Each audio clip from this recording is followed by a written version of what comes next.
I climb too high to fall, work too hard to drop. Stop clocks on the speed bag. Salutare fraților, ne revedem la un nou vlog, de data asta cu un intro ceva mai special, pentru că intro-ul de la sală pe care l-am filmat alături de Emanuel Neagu nu-l pot posta din cauza că nu se auzea nimic, adică era o gălăgie foarte mare în sală și atunci tot ce am vorbit noi în intro nu s-a înțeles, nu se înțelegea, era o harababură totală. Așa că voi face acest intro special de acasă, iar continuarea vă voi lăsa cu vlogul în sine. Până să înceapă vlogul, nu uitați să apăsați butonul de like, să dați un comentariu și să dați și un subscribe, pentru că m-ar ajuta foarte, foarte mult. V-am pupat, îi mulțumesc încă o dată lui Emanuel Neagu că a participat la acest challenge și stați aici pentru că urmează cel mai tare vlog. Haide! Eu pun foarte mare preț pe încălzire, mai ales în condensator, pentru că ne jucăm cu ligamente, cu mușchi. Eu știu din propria experiență, cunosc cazuri care nu s-au încălzit destul la antrenament și pot apărea o ruptură, o întindere, o contractură cât mai mică, cât mai mare, nu prea eu.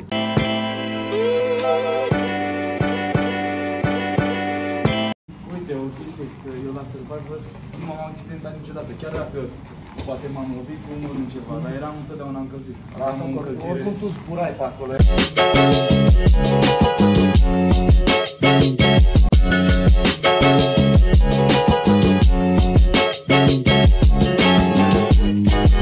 Hai să facem ceva combinații de brațe cu lucruri de bază, adică directă de stângă, directă de dreapta, da?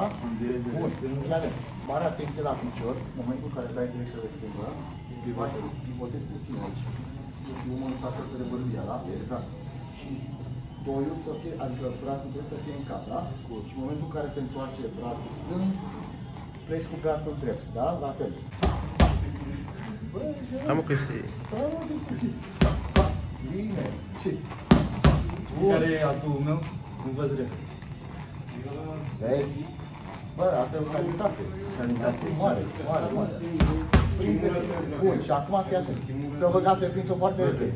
Dăm așa. Dăm 1, 2, eschivă. Chiar mai eschivă. Mai eschivă. Scazi nivelul. Exact, exact, exact. Okay. Da, poți să uiți bine aici. Și dai așa, dai. 1, 2, eschivă, 4 croșet de dreapta. Exact. Fii atent, nu ca la... Nu dai de pe Târgu Ogna. Dă așa. Eu vin de la țară oricum să știi. Mergi și astea, prind și astea foarte bine. Și acum fac... Sau... Și fii atent. Exact. 1, 2, 2, bine! Yes! Hai! Bine! Și... Bun! Bine! Mamă, speriți-vă! Speriți-vă că e nasol! Fii atent! Cât poți de tare? Da, am văzut că îl controlezi bine acum, da? Deci vreau să dai 3 croșee, cât poți de tare? Și... Și încă una! Și încă una! Și încă una! Bine, mă! Bine! Acum vreau să mă ia pe genunchi. Știți vorba pe genunchi? Exact, pe genunchi. Fii atent, pe ambele brațe aici. Așa, ca și cum ai lua împingi, da? Stai, aici? Da, acolo. Și acum, cu piciorul din spate, cu genunchiul, trebuie să îl bagi în palma. Exact. Și vreau să dai 5 cu dreptul, 5 cu stângul, da? Și una, două, mai tare, hai! Ei! Bine, mă! Nu se simt! Se preface! Bine! Fii atent, ca să vezi mai bine, la fel, bagi stângul aici. Ai băgat! Și bagi aici. Ai! Păi lovitura aia ta e de mult la Te rupe, te faci așa. Doveam și eu, bine, la Tu bagi piciorul, nu? Da. Exact. Ideea este să nu dai cu... Așa. Exact. Să nu dai cu metatarsinele. Pentru că în momentul ăla, dacă nimerești prost, l-ai jos. Aruncă-ți mănușile. Fii atent. Tu ce trebuie să faci? Exact. Poți să dai tu 3 lovituri. Da? Deci, aici, pe pulpiță, da? Ce? Au! Bine! Mamă, ăștia, deci noi ăștia cu oasele subțire așa și tăioase, Da, nu? se simt, se simt. Am dat și pe mine, da, să mă uit. Hai de una, hai. Bine! Ia, cine te băieți? Uite că s-a roșit, s-a roșit. Bine, bro, bine! Așa. Au, crede că mă aruncă ăsta acum. Țineți minte. Mamă, te iubesc. Ești pregătit? Nu, da, da. Deci am 3 lovituri, da? O să le iau așa, progresiv, crescător, da? Ești bine? Așa. Și ai ultima asta, cea mai...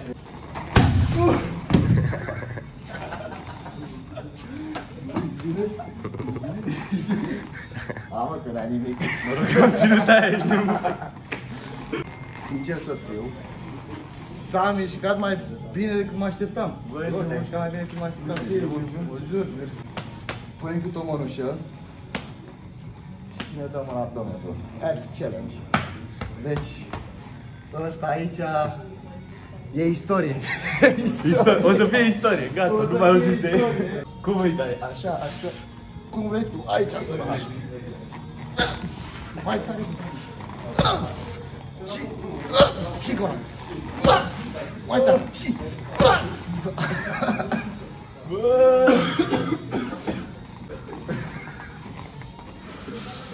Ai mâncat bine la Survivor? Nu. Ești bine? Da. Ești gata? Ești gata?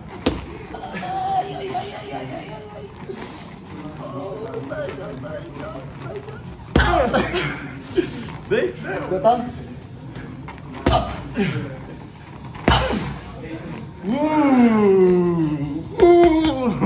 Bă, Bine. bă, bro. Bă, bro, deja mi-e frică și nu mai stai. Asta că mie că nu simte nimic, ești, bă. Așa, am trecut peste niște provocări pe care le-am trecut cu brio până acum. Chiar nu mă așteptam să se întâmple așa ceva. Acum, bro, fii atent. Wrestling. Adică o să ne luăm în brațe puțin. E lupta supremă acum.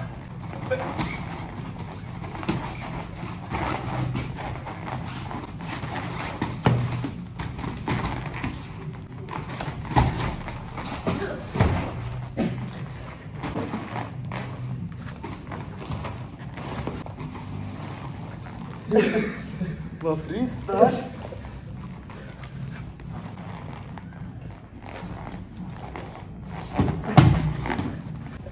Așa. Hop.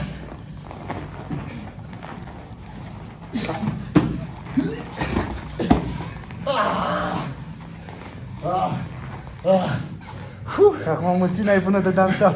Da. Ești o surpriză pentru mine? Bine!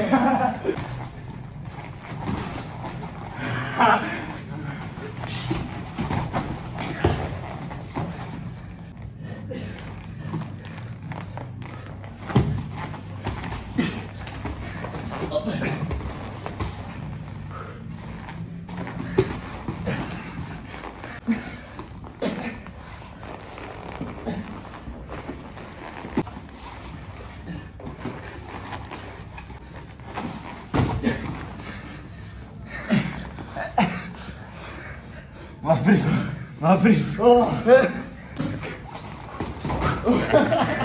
Îți că nu e finalul. Bravo, Bine. bă, Ce mi-a plăcut în fel. Cine Foarte a fost? bine. Foarte bine. Chiar am luptat pe cinste. Mi-ar plăcea să-mi vezi niște tehnici de-astea acum. Bro, Să da, prind. sunt foarte, foarte bune. Mai ales în momentul în care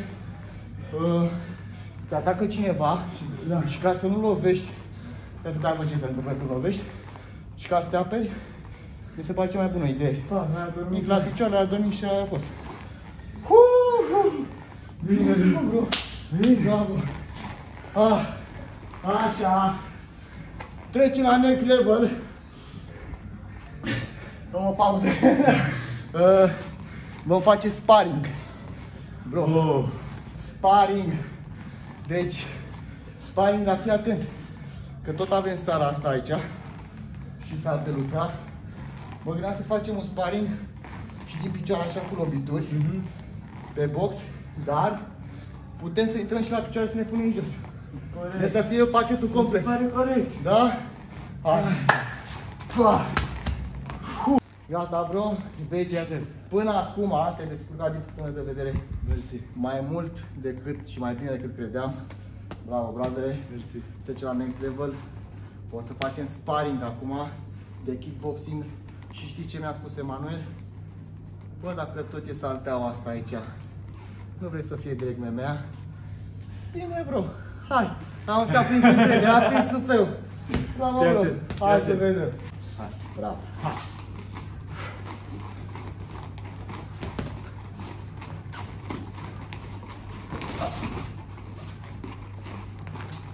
Hai.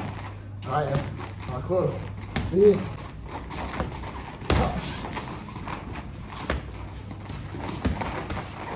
Bine, Em, bravo! Bine! Bă, mai dai și un uppercut, hai, știu și eu. Bun. Și stai așa și aici cum mă feresc? Aici trebuie să stai cu capele strânse aici. Dar, oricum, oricâtă gardă ai, știi, în momentele astea, crede-mă că chiar dacă ai puțină experiență, tot o să-ți fie greu să te aperi, știi? Și aici, dacă te miști tot timpul, trebuie să treci prin filtrul ăsta de mai multe ori ca să prinde automatism, știi? Ok. Dar de-aia o să și fac ușor ca să nu ne sperie. A schimbat și gardaul. Bun.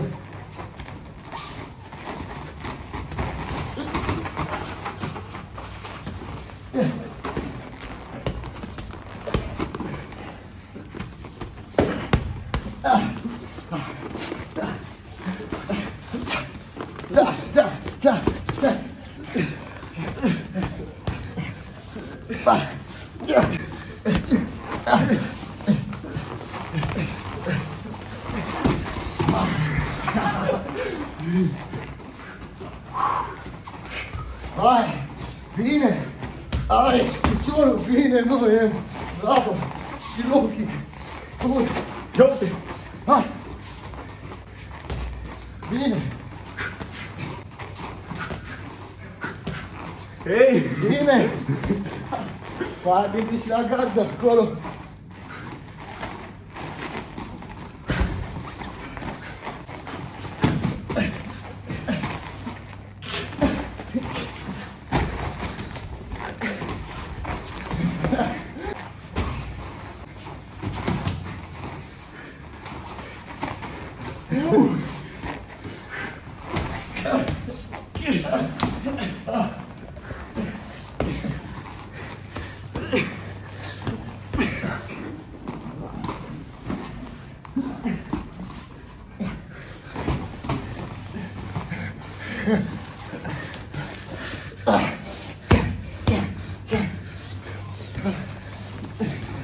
Oh!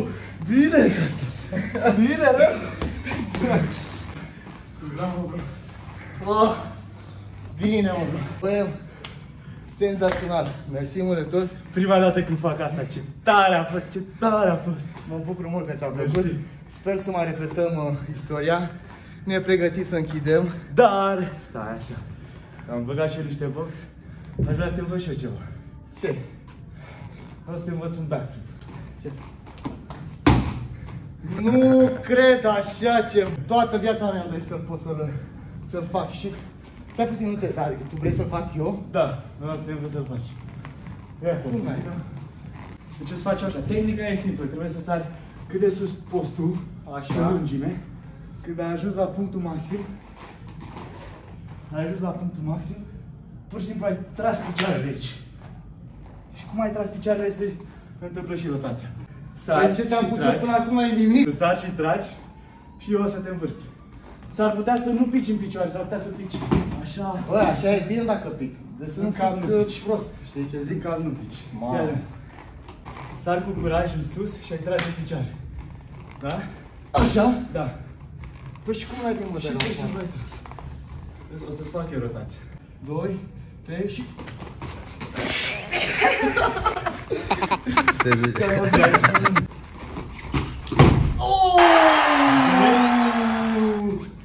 Bine, mama, la ta înțelege, mă!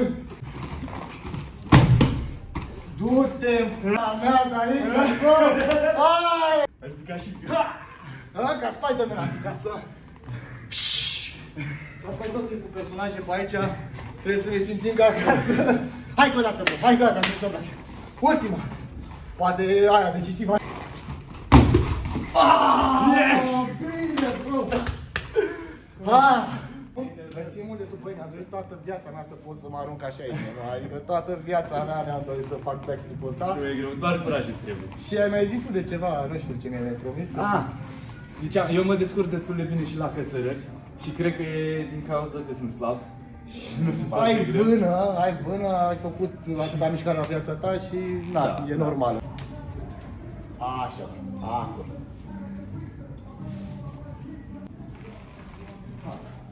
Băi, ești nebun, pe ce să fac eu, mă? Tu merg eu până acolo. Și înapoi. Și înapoi? Ești așa, serios.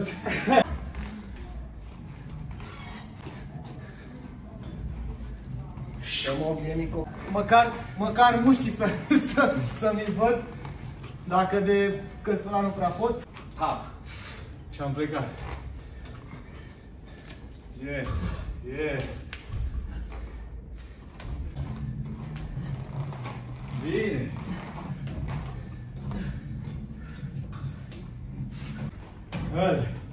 Ăla.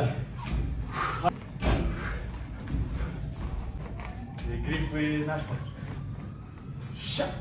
Hai că văz, tu.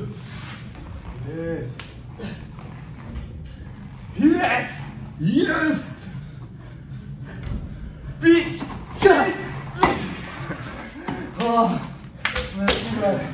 Bă, a fost... The man. Deci nu credeam că mă duc până acolo și cad. Te-ai dus, Da. bă, uitați-vă frate ce-a cărat, adică 90 de kg. Adică 70 de kg. Deci uitați-vă, mâini muncite ca să înțelegeți prin ce trecem noi în atâția ani de zile de sport, de experiențe, Picioare, de încercări, picioare, lovituri.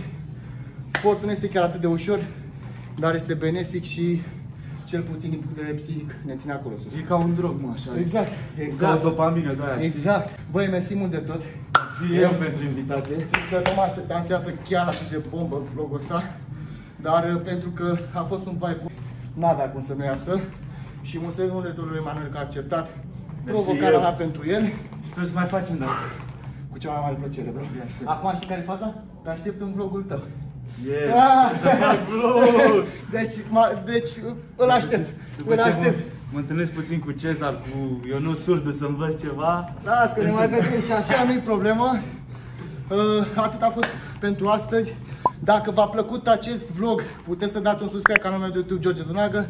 Să dați în comentarii acolo jos pe cine vreți să mai vedeți. Și încă o dată un mare follow la Emanuel Pugneagu, nu? Da, Emanuel Pugneagu pe Instagram. Pe Instagram. Merită, omul ăsta este jos pălăria.